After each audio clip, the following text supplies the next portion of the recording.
What's up, family? It's your girl D-Ray, the Divine Relationship Alchemist, helping you heal your relationship with self to heal your relationship with others. I wanted to make a video really quickly about a reading that I just did actually for myself in Dream Wise, and the message, the channel that came through, I want to share with you and just kind of shed light on what's going on, like the energy right now, right? So the first thing that I will say about right now is that a lot of us are feeling anxious, anxiety. We're kind of concerned about what's to come. It's funny, I'm glad that deity is right there, Tahuti. Okay, that was kind of spiritual that's there, but let me stay focused. A lot of us are having anxiety about what is to come next. We're having anxiety about the future. We're like, because a lot of shifts, a lot of changes are happening right now. For many reasons and on many levels, obviously spiritually trickling down into our physical. But we're having anxiety about it. We're being in our heads about it, and we're becoming worried about it.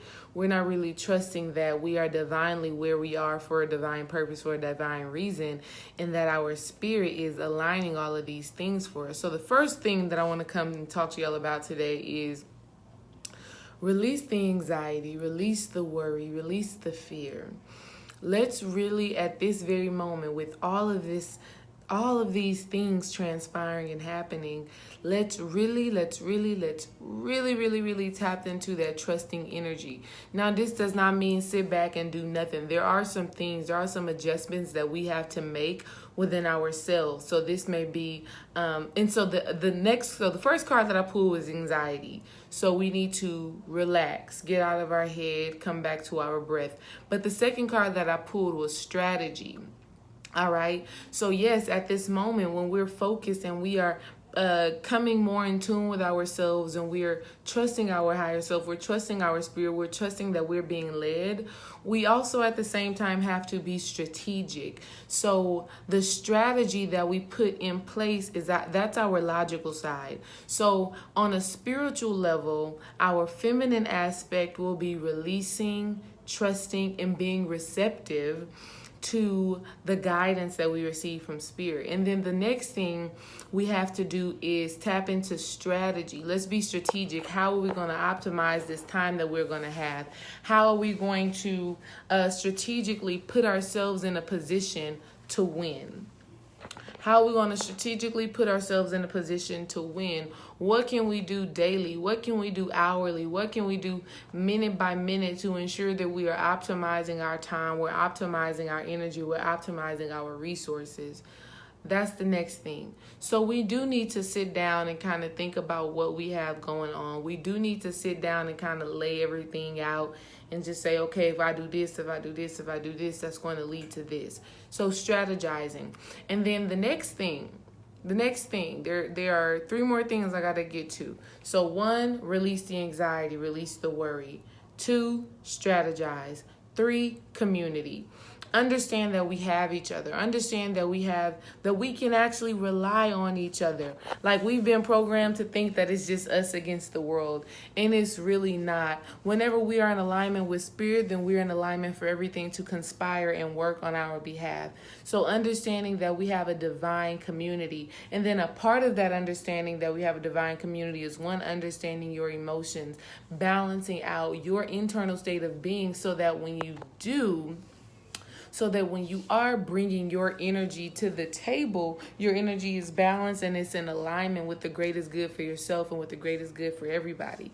So really I don't know why I'm keep on feeling like I'm being revealed. Okay. So really diving into your own emotional state of being and finding balance in that, and finding the solutions to return to peace, to return to high vibration is important. And when we do that and we're in that space of divine balance, now we're able to share our gifts with the community. There's the word gifts again. A lot's going on with gifts, but we're able to share our gifts with the community, and we're able to allow the community to share its gifts to us.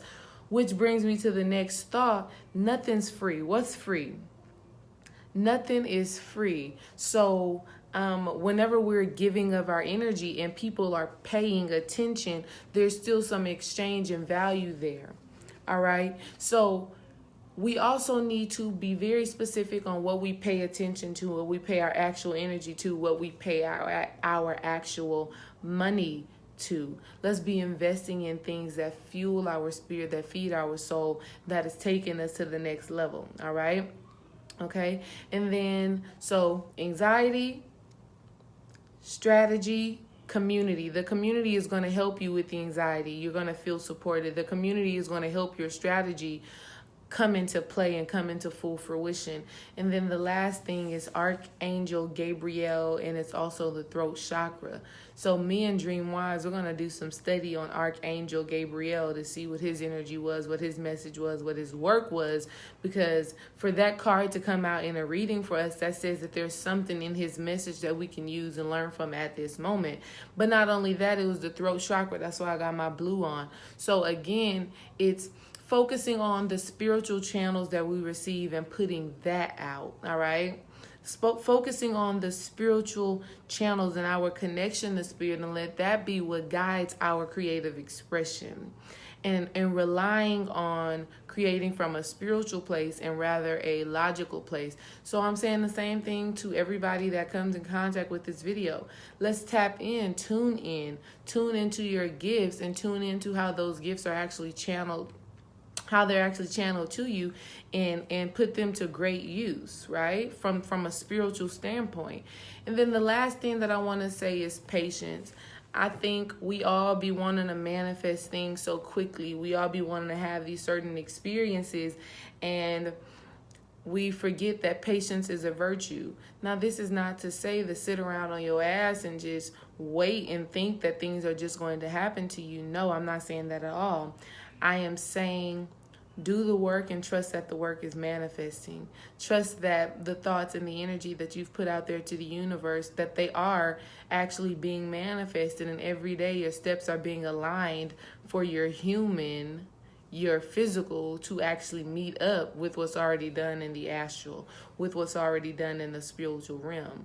Like every step that we're taking is leading us to that exact moment. So release the anxiety.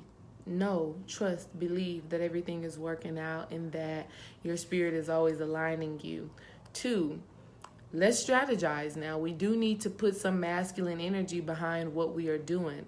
Okay, we do need to get a little logical on the steps that we take in order to manifest. 3rd, community. Okay, balance out your own emotional energy so that when you come into a community, when you come into a group, when you're engaging with other people, you have something to actually bring to the table, and you trust again that your spirit is always aligning you with your soul family so that you all can project and ascend, and we all can go and get to where we need to go. Be creative, but be creative from a spiritual standpoint. Let your heart guide you on what you create and what you make. Let your creations be direct channels. Let your creations be spiritual channels. And then lastly, have divine patience. Okay, have divine patience. All right. The thought that came to mind is wait on the Lord. I don't know why that came to mind, but I'm gonna roll with it. And back when I was going to church, an analogy a pastor gave, wait on the Lord. First, we understand that I, self, Lord, and Master, Islam. I am the Lord, right? I am God. God, I am. God is within me, right? So to wait on myself, let's think about that. When we go out to eat, we have waiters or waitress, and they always check in with us. They ask us what do we need, right? They're always respectful. They bring us what we need in a timely manner. All right. They go off. They let us enjoy whatever we're enjoying and engaging in, and then they come back and say, "Hey, do you need anything else? Can I offer you anything else? Can I refill your cup?" All right. So I guess Spirit wanted me to also just add that in there because that was totally random, and that's what I call spiritual channels. That's what I call throat chakra, creative expression. All right. Let's wait. Let's wait on our higher selves, meaning always checking in with ourselves and asking ourselves, what do we need at this very moment? What do I need right now to be great? And then when we receive that message, when we receive that information, actually use it, put it to use, engage in it, and then check in again. How's that going? Did you enjoy it? Okay, that means I would ask myself, did I enjoy doing that meditation? Yeah, I did. All right, that must mean I need to do it some more again. All right. Just things like that. Think about a waiter, think about a waitress, and give yourself that same kind of energy. All right. Peace. Love y'all.